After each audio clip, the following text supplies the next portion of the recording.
Bom, e agora ao vivo a gente conversa mais uma vez aqui em Os Pingos nos Is com o Luiz Kawaguchi, ele que é colunista da Gazeta do Povo, colaborador da Oeste, videojornalista, está na Ucrânia. Boa noite para você, Luiz. Bem-vindo aqui mais uma vez. Boa noite, Vitor. Boa noite, Augusto. Boa noite, Guilherme. Boa noite, Zé Maria. E boa noite a todos os telespectadores. Obrigado, é uma honra estar aqui. A gente conversou na quarta-feira, né, Luiz? Você estava em Lviv. Hoje você fala de onde e qual a situação por aí? Não, permaneço em Lviv. Estou acompanhando aqui a situação dos refugiados brasileiros. Também temos refugiados brasileiros aqui que estão sendo retirados da Ucrânia.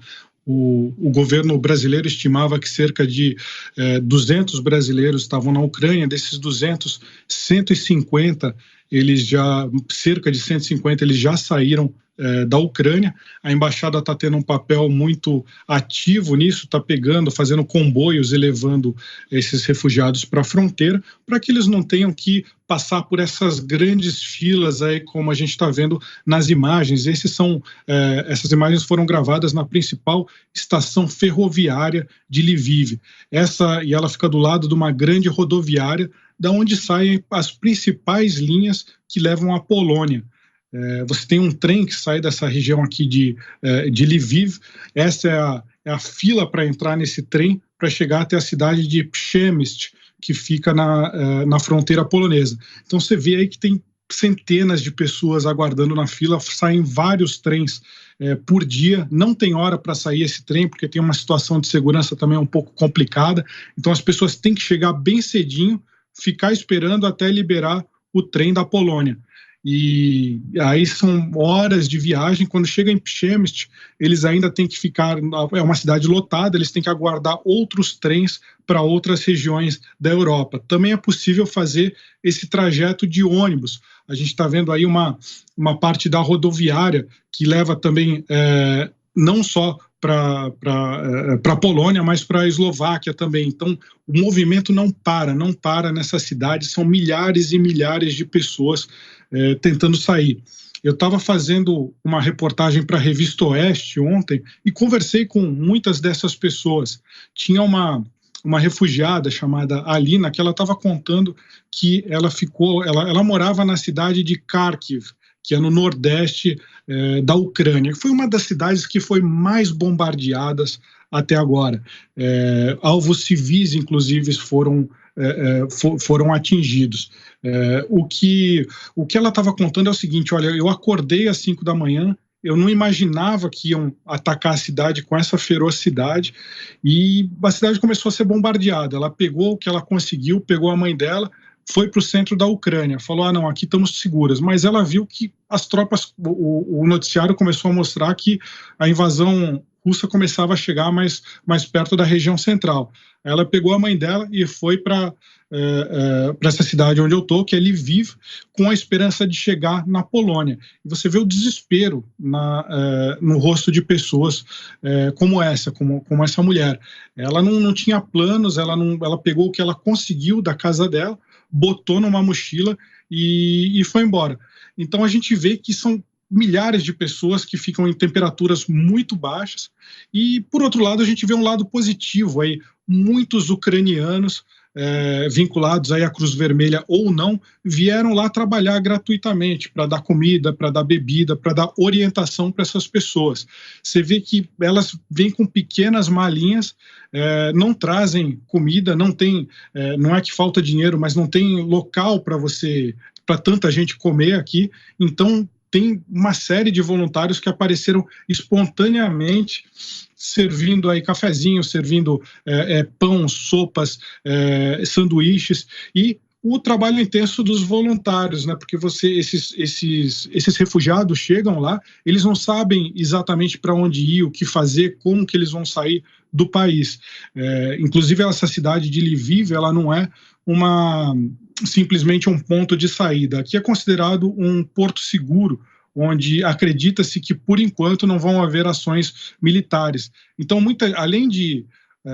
na quarta-feira, a ONU afirmou que mais de 1 milhão de pessoas, de refugiados, já saíram da Ucrânia.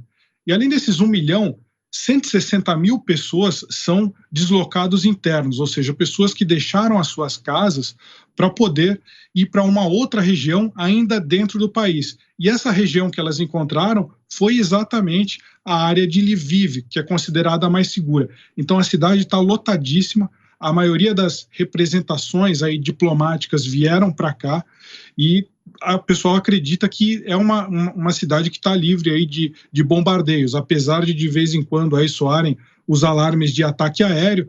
A gente tem que correr para abrigos, mas não estão acontecendo, não é nada perto do que está acontecendo na cidade de Kiev, que é a capital da Ucrânia, ou mesmo nas regiões nordeste e nas regiões mais ao sul, que são as cidades mais litorâneas que estão sendo bombardeadas.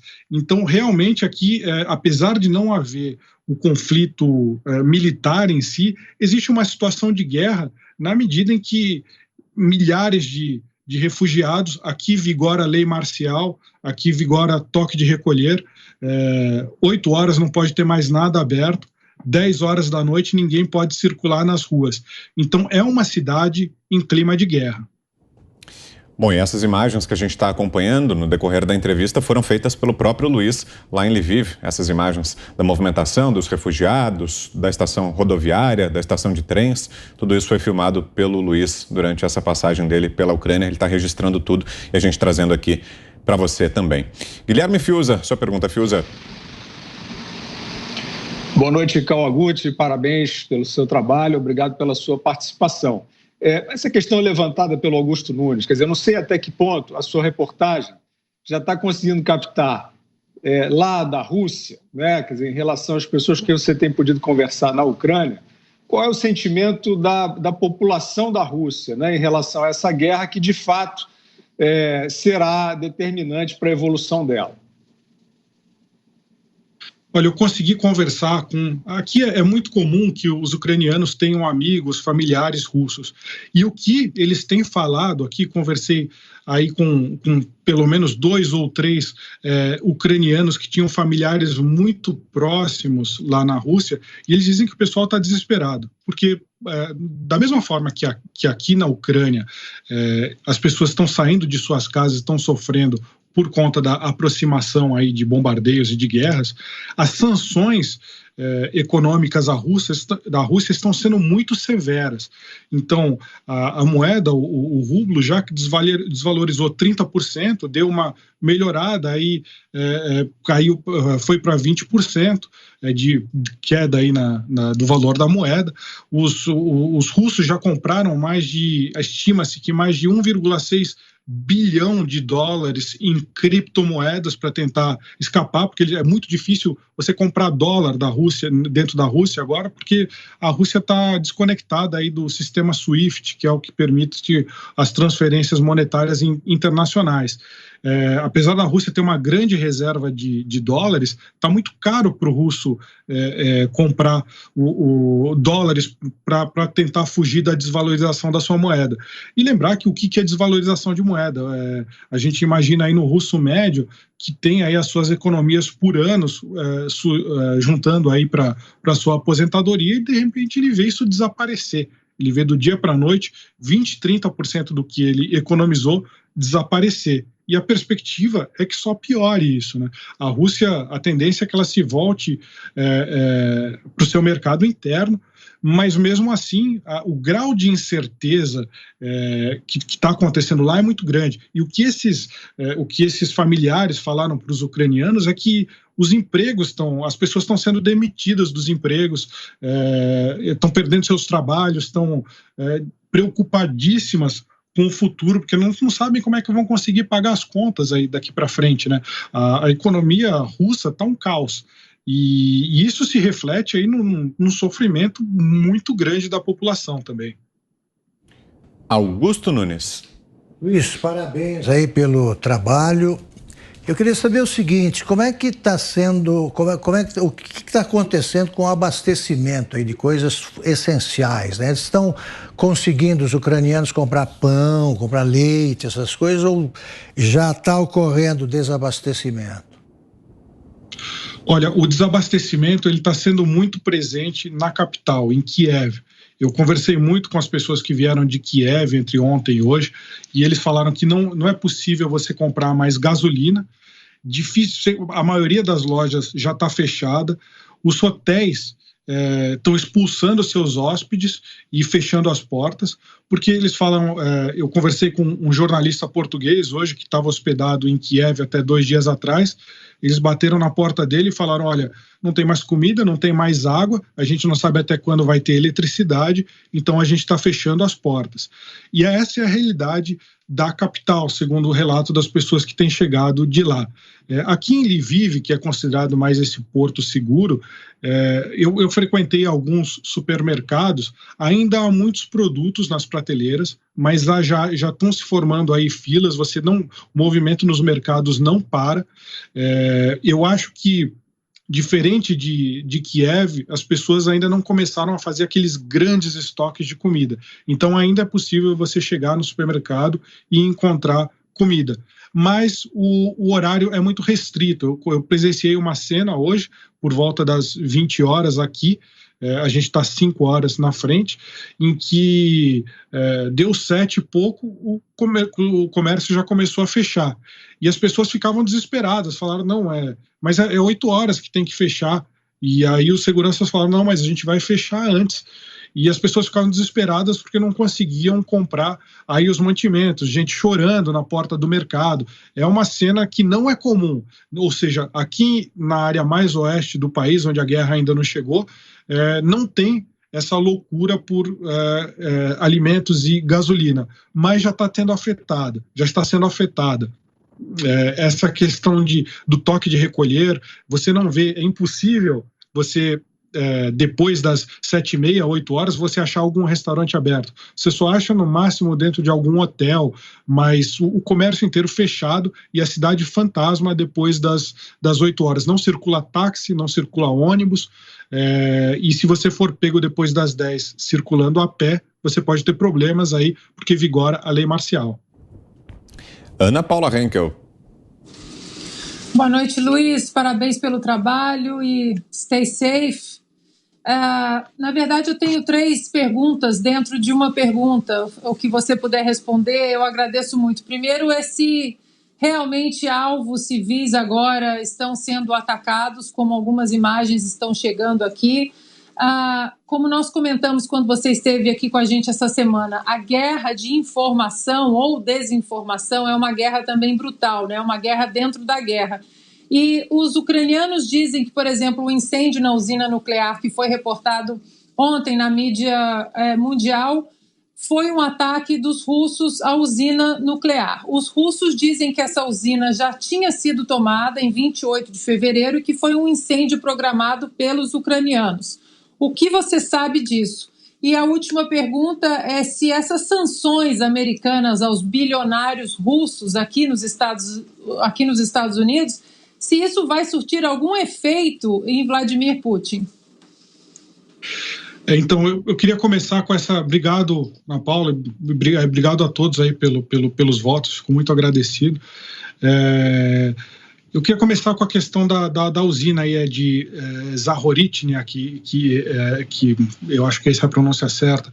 Realmente aqui as notícias que saíram na Ucrânia, e de fato a gente vive uma guerra de informação, não dá para a gente saber exatamente quem que está falando a verdade, mas o que chegou aqui na Ucrânia, na Polônia, as minhas fontes na Polônia falaram também, que seria aí um ataque russo. E isso foi interpretado aí por órgãos internacionais, inclusive pela agência nuclear da ONU, aí como, entre aspas, uma irresponsabilidade dos russos de atacarem. A versão que chegou para a gente aqui na Ucrânia é que foi um bombardeio que foi feito nessa usina e cerca de 30, 40 pessoas morreram, só que não atingiu o reator principal. Esse seria o maior risco, se um ataque provocasse um incêndio e esse incêndio provocasse aí um superaquecimento, que eles chamam de meltdown do reator principal, isso poderia causar aí um vazamento de radiação. O presidente ucraniano, Volodymyr Zelensky, falou que se houvesse um vazamento dessa natureza, poderia ser 6 vezes maior do que o vazamento de Chernobyl, que também aconteceu aqui na Ucrânia durante a era soviética. Então, não dá para saber exatamente. A gente teve essa versão que chegou aqui para a Ucrânia, para a Europa, e teve a versão da Rússia que isso teria sido provocado por rebeldes, aí, por sabotadores ucranianos, para dificultar o trabalho da Rússia. É difícil, tem uma guerra de informação, todo dia saem novas figuras, novas informações de quantos soldados foram mortos, quantos blindados foram atingidos, mas cada lado beligerante aí vai ter a sua versão para tentar causar algum resultado na sua população e no apoio externo. Então é muito difícil a gente verificar. Tem chegado os vídeos aqui para mim horríveis de mísseis detonando áreas civis das cidades com corpos destroçados. São imagens horríveis que estão chegando, só que a gente não consegue verificar a veracidade dessas imagens, se de fato aconteceu nessa guerra, se não tem ainda, eu acho que a mídia internacional toda está com essa dificuldade de verificar. Então a gente tem que acabar torcendo aí para que não haja esse vazamento nuclear, que essa é a única coisa objetiva que a gente pode falar. Se acontecesse um vazamento nuclear, não seria um problema nem só da Rússia, nem só da Ucrânia, mas sim para toda a Europa. Analistas têm dito que a Rússia que pode ter sido aí tanto... Se a gente for acreditar na versão europeia de que foi um ataque russo, que teria sido aí um erro de cálculo, porque a própria Rússia não ia querer ter no seu quintal um vazamento nuclear de grandes proporções. E se foram os rebeldes também, imagina-se aí que possa ter sido na mesma situação, talvez uma tentativa aí de causar pânico, causar mais rejeição à Rússia. Mas se acontecesse um vazamento nuclear desse, ia ser um problema geral da Europa. Agora, quanto aos bilionários russos, de fato, eu acho que uma outra análise que tem saído aqui na Europa bastante é o cenário de mudança de regime. Todo mundo acha que é quase impossível que isso aconteça. Mas se chegasse a um ponto em que as sanções contra a Rússia desagradassem tanto esses bilionários, a oligarquia russa, as altas patentes militares da Rússia, eles poderiam aí trocar a cabeça do presidente Vladimir Putin por um cessar-fogo, por um levantamento das sanções. Mas isso é só teoria, não tem como a gente falar se isso vai acontecer ou não, qual que é a possibilidade disso acontecer. Isso faz parte também da chamada propaganda de guerra, porque o presidente russo ele tem uma grande aceitação, ele, seja por meio da propaganda que ele faz pelas empresas de comunicação estatais, a aceitação dele é muito alta. E lembrando que a Rússia tem as suas próprias mídias sociais, ela não fica sujeita a o que se chama no jargão militar de guerra de informação, ou seja, você usar Twitter, Facebook, Instagram para trazer ideias que sejam contrárias ao país. A Rússia tem um comando militar específico para evitar que isso aconteça, e ela bloqueia. Agora foi bloqueado de vez o Facebook, mas já era complicado de acessar. Então a maioria das redes sociais, aí os russos têm as suas próprias redes sociais para não sofrerem a influência da informação do Ocidente. E para a gente fechar a nossa conversa, então, Luiz, rapidamente, o nosso tempo está quase esgotando, uma última pergunta, José Maria Trindade. Perfeito, Luiz, eu já cobri posses de presidente, sequestros de filho de senador, 2 impeachments, enfim, muita coisa, mas nunca tive a oportunidade de cobrir um assunto tão sério e pesado como uma guerra, né? Você está tendo essa experiência aí. Eu pediria fazer só uma expectativa do pós-invasão na Ucrânia. ao chegar em Kiev, acabou, né? Esse é o objetivo. E aí? Será que o Putin tem uma equipe, ele consegue montar um governo aí? Eu acho que tem 2 pontos, Zé Maria. Ele, de fato, o principal objetivo do Putin é mudar o regime da Ucrânia, é retirar esse governo e colocar um governo que seja mais simpático à Rússia. Eu acho que esse é o principal objetivo. Mas o presidente Volodymyr Zelensky, ele parece que não vai sair tão fácil, porque ele está fazendo aí está dando diversas informações de que quer ficar e lutar, está pedindo mais apoio das nações estrangeiras. Então a gente tem diversos cenários que podem acontecer aí. Um deles seria que o governo russo consiga aí, por meio da força, derrubar o governo do Zelensky e colocar um governo mais simpático à Rússia, que talvez tenha uma Ucrânia desmilitarizada. Acho que essa é a principal consequência política. Mas na consequência humanitária, eu queria chamar a atenção de uma coisa que está mudando aqui, ainda em relação à crise dos refugiados.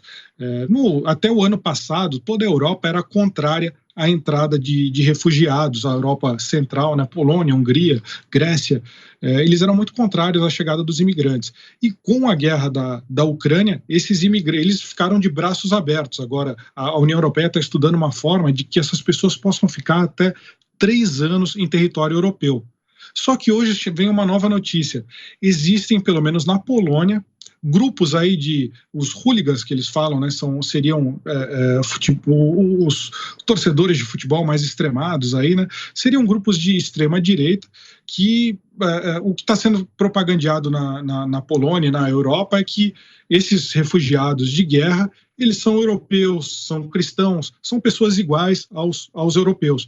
Só que na prática não é isso, tem também paquistaneses, indianos, tem muitos estudantes do Marrocos que vieram estudar na Ucrânia e eles acabam entrando também na fronteira da União Europeia com o mesmo status dos ucranianos.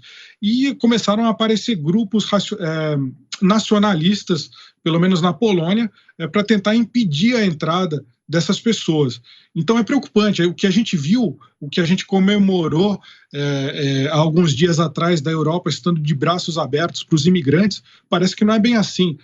Não é para todos os imigrantes que eles estão de braços abertos, ou pelo menos esses grupos aí minoritários. A gente torce que essa notícia de que a Europa abre as portas para todos, ela se mantenha, não seja só para um específico grupo étnico. Perfeito, ouvimos aqui então o jornalista Luiz Kawaguchi, direto da Ucrânia, participando mais uma vez aqui de Os Pingos nos Is. Obrigado, viu, Luiz, pela sua presença aqui. Um bom final de semana, uma boa noite e até uma próxima. Obrigado a todos, boa noite, ouvintes e telespectadores.